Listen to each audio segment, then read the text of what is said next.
Hey guys, welcome back to Kavya's world. ఈరోజు మా ఊర్లో ఉన్న శివాలయానికి వెళ్తున్నాం. నా కాలేజ్ అయిపోయాక ఈవినింగ్ వచ్చి అన్నయ్య నేను వెళ్తున్నాం అనమాట. It's like a mini vlog guys. If you like my videos please do like, share and subscribe to my channel. ఈశ్వరుణ్ణి చేరాలనుకున్నవాడు పైకి ఎడతాడు కానీ కిందకి ఎడతాడా?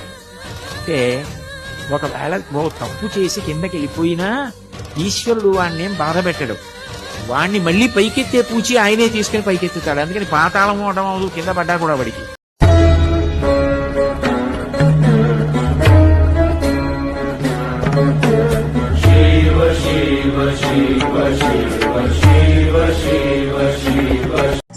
అన్ని ప్రయత్నాలు చేసావుగా, ఆఖరి ప్రయత్నంగా శివయ్యనడు మనసారా అడిగితే కాదనడులే భోలా శంకర్.